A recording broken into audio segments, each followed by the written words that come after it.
할렐루야란 뜻은 너희들은 하나님을 찬양할지어다 이런 뜻을 가지고 있다고 합니다. 그래서 히브리어로 할렐루야는 개인한테만 하는 것이 아니라 너희들은, 그래서 우리 모두가 하나님을 찬양하라, 그렇게 어떤 민족 전체를 두고 이렇게 할 때 이렇게 할렐루야라는 말을 쓰고 있습니다. 그럼 같이 기도드리겠습니다.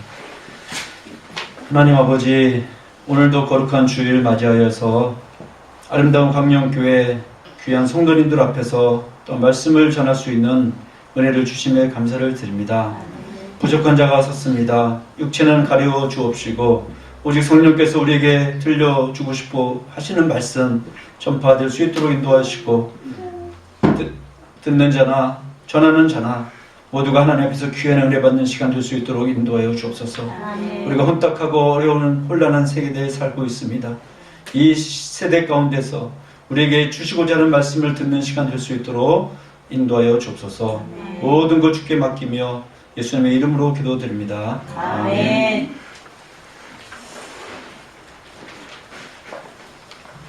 저는 오늘 말씀 제목을 오직 은혜라고 했는데요.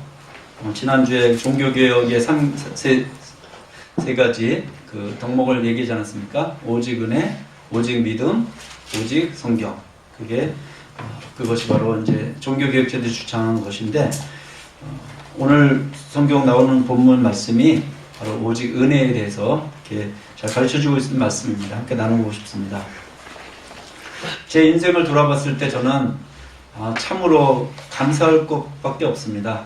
그 중에 제가 제일 감사한 것이 뭐냐면은 이 세상에서 사는 동안에 제가 모태신앙으로 태어난 것처럼 감사한 게 없더라고요. 어머님이 가장 성령 충만하셨을 때 저를 임신하셨다는 것, 그것이 제가 이제 태어나서 나중에 들었지만은 그 모태에 있을 때부터 하나님이 창세전에 물론 에베소서 1장에 보면 우리를 택하셨지만 특히 모태에서부터 이렇게 그 성령의 영향을 받고 또 어머님의 그 신앙적인 영향을 받고 태어난 것이 너무나 감사하고 기쁠 따름입니다. 그런데 저는 또 자라면서 어머님의 그 무릎에 앉아서 어머님이 이렇게 아침 매일 예배 드렸거든요. 드리실 때마다 그 찬송을 소리 들으면서 또 기도하는 걸 들으면서 저는 어릴 때부터 그것을 들으면서 자랐다는 것, 그것이 너무나 감사하고 기쁜 일이었습니다. 그런데 이렇게 어린이가 돼서 이제 자라면서 때로는 좀 왜 우리 집이 이렇게 가난한가 어떤 좀 불만도 있긴 했었습니다. 왜냐하면은 아버님께서 이북에서 내려오셔가지고요, 이북에서 오셔가지고 피난 때 1.4.5태 때 이렇게 내려오셨기 때문에 뭐 가질 것 없으셨죠. 그래서 어머니랑 결혼하시고 직업이 제대로 된 직업이 없지 않았습니까? 1950년대 60년대 변변치 않은 직업이 없으셔서 제 기억에는 항상 그 쌀떡을 이렇게 뒤져보면서 쌀떡에 쌀이 차 있으면 감사하고 쌀이 없으면 왜 이렇게 또 걱정하고 이러면서 어린 시절을 보냈던 것 같습니다. 근데 초등학생 시절에는 제가 또 창피한 것이 있었는데 뭐냐면은 부모님을 조금 창피했던 것 같은데 아이들은 아빠가 다 회사를 다닌다고 얘기하더라고요. 회사를 좀 다니는데 저희 아버님은 그때 뭐 부동산 복덕방이죠. 복덕방을 하셨고 그 전에 뭐 쌀가게도 하시고 직업이 매번 바뀌는 세탁소도 하시고 하시면서 이게 정규적인 어떤 직업이 없으니까 저는 또 나름대로 부끄러움이 있었어요. 왜 우리 집은 이렇게 아빠가 이렇게 일상적인 직업이 없는가. 그렇지만 그럼에도 불구하고 저희 부모님께서는 아버님, 어머님은 저를 끔찍하게 사랑하셨던 것 제가 알고 있습니다. 저희 자녀를 항상 사랑하셨고 아버님은 수입이 있으시나 없으시나 들어오실 때는 꼭 이렇게 그 과일 바구니, 그 다음에 과자를 항상 사가지고 들어오신 모습을 제가 눈에 선합니다. 띵동 하면은 이렇게 하면은 그때 벨이 아니잖아요. 이렇게 문을 두드리면은 제가 맨 먼저 달려나가는 거예요. 달려나가면서 먼저 보는 게 아버지 손이죠. 그죠? 아버지도 반갑지만 그때 어린 마음에는 아버지 손을 보고 뭐 사오시면 항상 기쁘고 아니면은 슬퍼했던 그런 모습을 보면서 제가 굉장히 어려웠었구나. 그렇지만 저희 자녀들은 우리 형님도 앉아 계시지만은 3남 3녀였고 지금 둘째 형님은 천국에 가 계시지만 저희 오남매는 부모님의 그런 뜨거운 사랑을 받았기 때문에 지금도 감사한 것은 어머님은 소천하시고 안 계시지만 아버님의 모습을 보면서 이렇게 저희가 자녀들이 한결같이 다 부모님을 존경하고 지금도 이렇게 용돈 있으면 또 용돈 드리고 싶어하고 자녀들이 하나같이 또 이렇게 몸으로 봉사하는 모습을 보면서 부모님께서 그래도 우리를 잘 키우셨구나, 자녀에게 사랑을 주셨구나 하는 것을 제가 알고 있습니다. 사랑하는 여러분, 한번 따라해 주세요. 관계가 축복이다. 우리가 좋은 부모님을 만난 것은 내 힘으로 된 것이 아니라 하나님의 은혜고 바로 그것은 축복인 줄로 믿습니다. 내가 좋은 부모 만나고 싶어서 만날 수 있는 게 아니고요, 내가 선택해서 또 좋은 선생님 만난 것도 아니고요, 내가 원해서 좋은 친구를 옆에 동료를 만나는 것이 아닌 것 같습니다. 그 관계를 주신 분이 지금 생각하니까, 돌아와서 생각하니까 하나님의 은혜였던 것 같아요. 저는 천국에 가서도 그렇게 고백할 수 있어요. 하나님, 나를 왜 이렇게 사랑하셨습니까? 왜 나에게 저렇게 좋은 아버님을 주셨고 왜 나에게 이렇게 좋은 어머님을 주셨습니까? 우리가 인생에 태어나서 제일 먼저 만난 만남이 그 부모 아니, 엄마 아닙니까? 어머니. 첫 만남부터 하나님께서 저에게 너무 놀라운 은혜를 주셨어요. 죄송합니다. 혹시 우리들 중에는 무태신앙이 아닌 분들도 있을 수 있고요, 혹시 우리들 중에는 그렇게 착하지 않은, 어떤 면에서 나에게 또 이렇게 못돼준 부모님을 대한 분도 계실 수 있어요. 하지만 우리가 지금 알아야 될 것은 우리를 창조하신 분, 그분은 우리의 영적 부모님이시고 우리의 창조주신 줄을 믿습니다. 우리가 이 육체적인 부모를, 좋은 부모 만나는 것도 중요하지만 성경에 보면은 우리를 창조하신 분, 우리의 진정한 부모는, 영원한 부모님은 하나님이라고 말씀하고 있습니다. 따라서 우리가 하나님과의 관계, 이 창조주와의 관계가 너무나도 중요한 것이에요.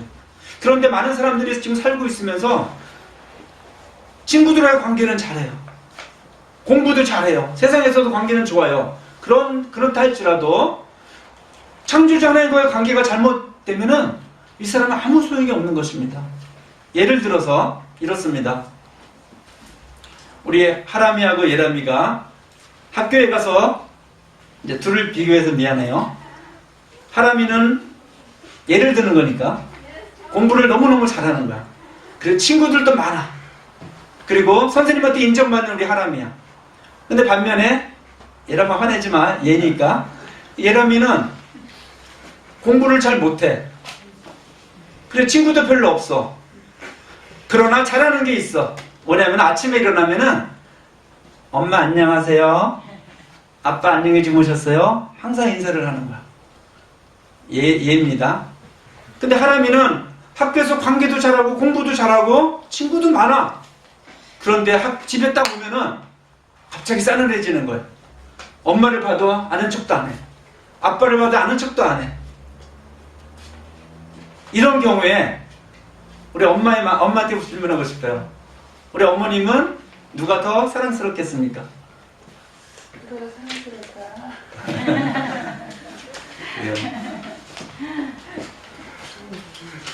우리가 하나님 앞에서 이 세상 관계 아무리 잘하고 돈이 아무리 많고 그 다음에 유능한다 할지라도 우리 하나님이 보시기에는 자기를 인정하는 자. 왜? 내 백성을, 내가 내 백성을 날 찬송하기 위해서 만들었다고 말씀을 했기 때문에 그렇습니다. 사랑하는 여러분, 오늘 본문 말씀에 보니까 에베소 교인들한테, 이 에베소는 도시잖아요. 도시에 있는 에베소 교인, 그 다음에 에베소 교인들이라는 것은 저희와 마찬가지로 유대인이 아니었습니다. 성경에 보면 여러분들 구약시대 유대인이라는 것은 선택받은 백성이고 하나님의 자녀인 백성이에요. 그런데 에베소는 이방인들이라고 말하고 있습니다. 마치 저희와 마찬가지입니다. 유대인들은 지금도 저희들을 개 취급하고 있어요. 그래서 같이 섞이려고 하지 않습니다. 왜? 너희들은 선택받지 못한 개 같은 족속들이다. 이렇게 얘기하고 있는 게 유대인들이에요. 지금도 그렇습니다. 그런데 허물과 죄로 죽었던 너희를 살리셨도다. 이렇게 말씀하고 있습니다. 우리가 언제부터 예수님을 알았습니까? 우리가 한국교회 우리 성도들이 언제부터 하나님을 알았습니까? 우리가 기껏해야 150년 전에 외국 선교사들이 들어와서 그들의 희생과 가족들의 아픔과 또 풍토병으로 죽고 여러 가지 희생을 통해서 우리가 복음을 받아들이고 우리가 이 말씀을 통해서 주님을 만난 것이 아닙니까? 저희 부모님도 주님을 만났기 때문에 또 저한테 전수되었고 제가 예수님을 만날 수 있는 환경이 되었던 것입니다. 이 모든 것이 다 주님의 은혜인 줄로 믿습니다. 오늘 말씀을 보니까 허물과 죄로 죽었던 그랬습니다. 여러분, 허물과 죄로 죽었다. 죄가 무엇입니까? 우리는 도대체 어떤 죄를 졌기에 죽었다고 성경이 표현하고 있습니까? 한국어 다른 성경에 보니까 허물이란 말을 불순종이라고 번역하는 것을 봤습니다. 그러니까 죄는 여러분 불순종입니다. 그렇지 않습니까? 죄라는 원래의 뜻은, 하마르티아라는 뜻은 뭐냐면요, 공수가 활을 쏘는데 똑바로 맞춰야 되는데 목표를 빗나갔다, 이런 뜻을 갖고 있습니다. 다시 말하면은 하나님이 우리에게 이렇게 살라고 말씀하신 것을 다 떠나서 또 하나님의 존재, 피조물이 그 존재를 인정하지 않는 것, 그것이 가장 무서운 죄라고 얘기하고 있습니다. 우리가 죄 그러면 원죄를 얘기하지 않습니까? 원죄가 무엇입니까? 아담이 선악과를 따먹은 거, 하와가 선악과를 따먹어서 원죄라고 얘기하는데 여러분, 그것이 왜 죄입니까? 한번 생각해 보겠습니다. 선악과가 도대체 무엇입니까? 왜 하나님께서 선악과를 그럼 다 이렇게 지으시고 선악과를 따먹지 말라고 하셨습니까? 그 과일 하나 따먹은 것이 의미입니까? 우리 창세기를 잘 살펴보면은 하나님이 에덴 동산을 만드시고 아담과 하와를 살게 하시고 너희들이 모든 것을 다 해도 좋다. 그러나 선악과만은 따먹지 말아라. 이렇게 말씀하셨어요. 그 선악과의 의미가 뭐냐면은 너희들이 모든 자유가 있다. 그러나 하나를 기억해라. 내가 너희를 지은 존재라는 것을 기억하라는 뜻으로 선악과를 주셨습니다. 다시 말씀드리면 창조주와 피조물 사이에는 엄격한 엄연한 간격이 있다. 차이점이 있다는 것을 말씀하고 있는 것 아닙니까? 그런데 하와가 그것을 자기가 다 가졌음에도 불구하고 하나님과 같이 되고 싶은 마음이 인간의 한계를 뛰어넘어서 교만한, 그것이 바로 원죄라고 말씀하고 있습니다. 사랑하는 여러분, 우리 인간의 마음속에는 내가 하나님이 되고자 싶은 마음이 없습니까? 우리 마음의 깊숙한 곳에 들어가면은 다 교만함이 있어요. 가난한 사람들 여러분 교만하더라고요. 그렇죠? 예를 들어서 어느 민족에게 가서 기분 나쁘게 돈을 던져주지 않습니까? 거지한테. 자존심 없는 사람, 그걸 받는 사람이 있는가 하면은 그거를 또 못 참는 사람이 있어요. 그죠? 왜? 예의 바르게 줘라. 왜? 우리 사람에게는 다 인격이 있기 때문에. 그리고 모든 사람에게는 그런 자기만의 또 교만함과 자기만이 또한 신이 되고자 싶어하는 다 마음이 있습니다. 사랑하는 여러분, 우리가 이렇게 다 교만하고 불순종했기 때문에 허물과 죄로 죽었다고 말씀하고 있습니다. 그런데 이런 너희를 살리셨도다. 여러분, 어떻게 우리를 살리셨습니까? 그 방법이 뭐였습니까? 우리가 잘 알지 않습니까? 하나님 당신 자신이 이 땅에 내려오셔서 예수 그리스도가 육화되셔서 인카네이션 하셔서 그분이 대신 죄값을 치르셨다는 것, 그것이 바로 은혜인 줄로 믿습니다. 제가 우크라이나에 살면서 하나님 불평한 적이 있었어요. 너무너무 이렇게 좀 추워요. 춥고 영하 35도 내려가고 그런 속에 사는데 유독 저희 집은 좀 안 좋은 집에 살았었어요. 샤시 창문이 아니고 나무 창문에다가 바람 들어오면 이렇게 너무 추운 거예요. 우리 마음이가 아빠 제발 좀 이사 가면 안 돼?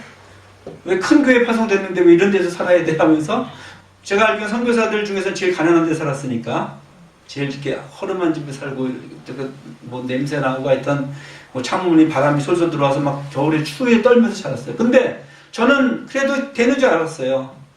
왜 이 정도 선교사 이 정도 고생하는 것이 무슨 뭐 괜찮지 않나 했는데 우리 자녀들한테는 그것이 방 하나에서 딸 셋이 다 자면서 이렇게 엉켜져 사는 거 지금 생각하니까 기적 같아요. 이렇게 조그만 데서 어떻게 셋이 자랐는지. 그러면서도 저는 행복했어요. 내적인 기쁨이 있었기 때문에. 그러나 또 한편으로는 한국에 가서 이렇게 보면요, 제가 한국에 갈 때마다 이렇게 보는 거예요. 연립주택도 다 요즘에 사시더라고요. 나무 집이 없는. 그래서 제가 보면서 이렇게 원망한 적이 있어요. 속으로. 하나님, 한국에 오니까 아파트가 저렇게 많고, 연립주택이 저렇게 많은데, 집이 저렇게 많고, 초등학교 졸업한 사람들도, 공장 다니는 사람도 다 집이 있는데, 대학원까지 나오고, 삼성에서도 10년 일했고, 교육 받을 만큼, 다 받은 사람이, 왜 나에겐 집이 없습니까? 왜 당신은 이렇게 공정하지 않습니까? 왜 이 사회는 공평하지 않습니까? 왜 주의 종이라고 저렇게 우리가 거지처럼 살아야 됩니까? 하고 이렇게 원망한 적이 있었어요, 속으로. 왜 당신은 공평하지 않습니까? 제대로 배운 대로 채워주시든지, 실력대로 주시든지, 왜 어떤 사람은 이렇게 부자가 돼서 휘두르고 사는데, 어떤 그런 세속적인 욕심이 선교사임에도 불구하고 들어올 때가 있어요. 가끔 사탄이 넣어줘요. 욕심을 따라서. 그럼 제가 아차하고 생각합니다. 아, 내가 처음에 주님을 만나고 선교사로 갈 때 세상의 것을 다 포기하고 갔는데 어느 순간에 육체의 욕심이 내 안에 슬금슬금 더 들어올 때가 있습니다. 그때 주님께서 저에게 주신 말씀이 있습니다. You said you are unfair. 네가 나를 불공정하다고 말하지 않는가? 근데 잘 생각해봐라, 태호야. 내가 불공정하기 때문에 너희들이 살 수 있는 거야. 가르쳐 주셨어요. 하나님, 그게 무슨 뜻입니까? 여러분, 어떻게 하나님께서 죄인을 위해서 죽으실 수 있습니까? 어떻게 우리가 죄인인데 의인이 당신의 아들이 조물주가 인간을 위해서 죽을 수 있습니까? It is unfair. 우리 하나님은 공평하신 하나님이 아니세요. 공정하신 하나님이 아니세요. 만약에 하나님이 공정하시다면 우리는 다 여기 설 수 없습니다. 우리는 다 죽어야 될 존재 아닙니까? 그분이 공정하지 않기 때문에, 그분이 unfair 하시기 때문에 우리가 여기 있는 줄로 믿습니다. 여러분, 그분이 공정하다면 유대인들만 구원받아야 되지 않습니까? 그분이 공평하신 하나님이시라면 지금 유대인들 아브라함의 자손만 구원받아야 되지 않습니까? 그러나 성경은 말하고 있어요. 너희가 전에는 죽었던 자여나 내가 이제 너희를 아브라함의 족속이라고 부른다. 그래서 우리가 구원이 여기까지 이른 것입니다. 사랑하는 여러분, 130년 전에 선교사들이 당신의 자녀들을 데리고 아무개 땅 조선에 와서 풍토병으로 아기들이 다 죽었어요. 양화진 그 묘에 가면은 어린 아기들, 우리에게 해람이 같은 아이들의 그 묘소가 다 있어요. 우리는 복음을 얘기하면서 너무나 값싼 복음을 얘기하지 않습니까? 사랑하는 여러분, 우리가 지금 가지고 있는 이 복음은 그렇게 값싼 게 아니에요. 창조주 하나님 예수 그리스도가 우리를 위해서 대신 대가를 치르신 것을 우리가 알아야 됩니다. 예수님이 십자가에서 죽으셨죠. 어떻게 죽으셨습니까? 죄인한테 찔리고 매맞김을 당하고 수욕을 당하시면서도 주여 저들의 죄를 용서하여 주시옵소서, 저들이 자기가 하는 일을 알지 못합니다 하고 말씀한 거 아닙니다. 사랑하는 여러분, 우리가 그리스도인이라면 세상의 방법, 육체의 방식대로, 세상의 패턴대로 살아서는 안 될 것입니다. 지금 세상이 너무 혼란하지 않습니까? 이때 우리 그리스도인이 할 일이 무엇입니까?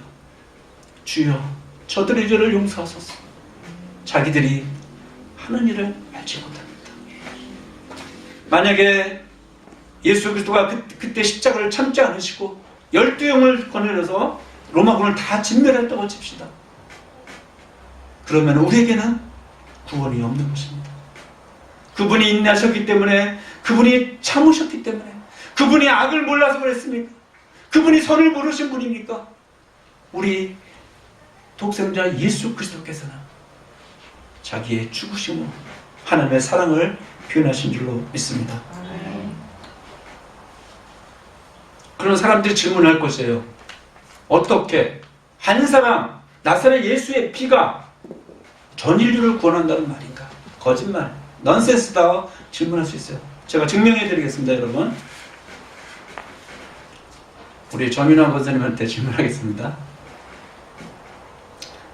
여기 양 10마리가 있는데 양 10마리가 귀합니까? 우리 해람이가 귀합니까? 비교할 수 없죠? 엄마에게 묻습니다. 그럼 양 1000마리가 있어요. 양 1000마리의 피가 귀합니까?